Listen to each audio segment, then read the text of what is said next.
My name is Miss Abby, and I will be your student teacher for the rest of the semester. Even though it is now moved online, we're still going to learn new things, starting with this lesson. To start our lesson, I want you to take a look at these words. See if you notice anything similar between the words, or something they all have in common.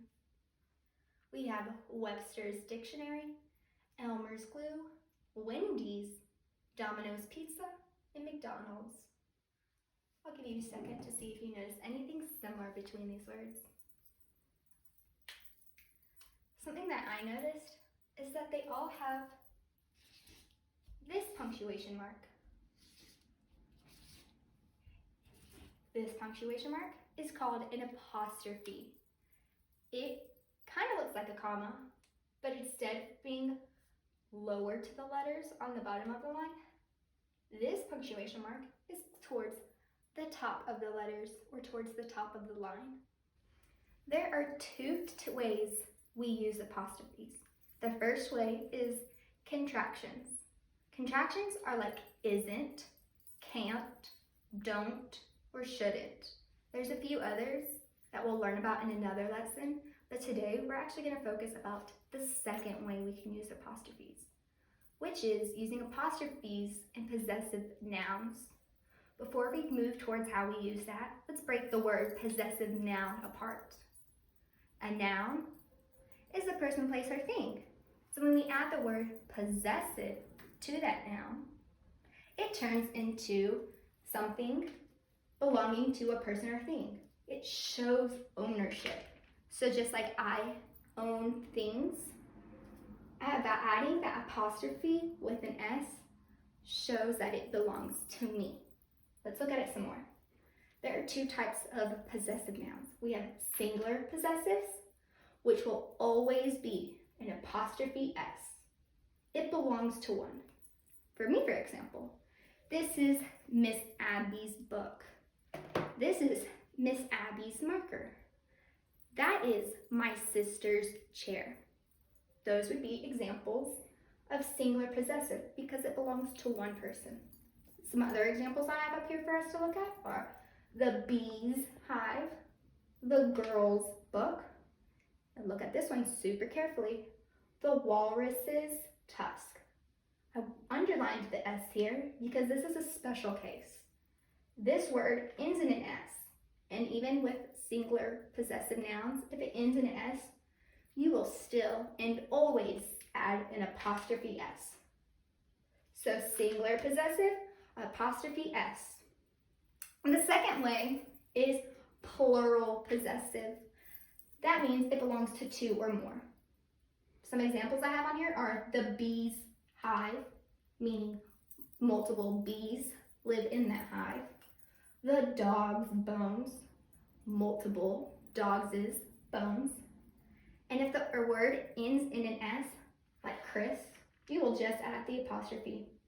Chris's tooth. Let's see some other. This is my family's house. Families because it belongs to all of us, because there are multiple in my family. For your assignment today, we are going to look at this page first. It is focusing on editing and revision. You will read this passage and make corrections to make the passage make more sense. Make sure you're paying close attention to capitalization, spelling, and the apostrophes. Really pay attention to those apostrophes. I will include a checklist and a key in a separate document under this video to help you along. After you finish that, I will put you into two groups, Group A and Group B. Group A will do this sheet. It is 2 pages. It looks long, but I promise it's not too bad. I think y'all can do it. In the first part of this worksheet, you are going to fill in the missing apostrophe. Let's look at the first one. Fred fixed the bike's wheel. So there's no S. I'm going to find the S. Bikes. The bike owns the wheel. Bike's wheel. So it would look like this. Because it is singular. Bikes. Wheel. And I would just put that right next to the line, and you'll do that for all 5 of them. The second part of this has 2 sentences with a picture. You'll read the sentences and circle which one is correct based on how the apostrophe is used. So it's really focusing on that singular and plural possessive noun. And then on the bottom, you'll create some of your own sentences. I would like you to use your own examples and not ones that we have here, because I want to see what you can write about. That was group A. For group B, you are going to do a scavenger hunt in a book.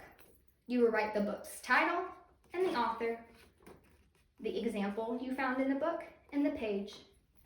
For my example, I have this book, Pooh's Grand Adventure. Whose adventure? Pooh's. The adventure belongs to Pooh's, so there's an apostrophe S. So I'm gonna look at my book, see if I can find an example. Oh, I think I found one. He got so stuck on the question that he didn't even see Christopher Robin's note. Whose note? Christopher Robin's. Let's look at another one. So, if I found that example, I'm gonna write it on my line. I'm gonna write that whole sentence right here and put the page number. I'll show you one more example. But Tigger's tail wouldn't bounce him all the way up. Whose tail? Tigger's tail, because it belongs to Tigger. If you have any questions, put them in the comments below this video and I'll try my best to answer them as quickly as I can. And I'm excited to see how y'all do on this lesson. For turning in your work, I will talk with Miss Barnes and see how we can work that out, because I want to see how y'all did. I hope you are all staying safe at home, and I'm excited to keep teaching y'all. One last thing. If you would like more help with apostrophes, I will also include a link to a website that has a bunch of apostrophe games. It is your choice if you want to play these games or not, but I personally found them pretty fun, and I would suggest just giving it a look and giving it a shot just for that extra practice.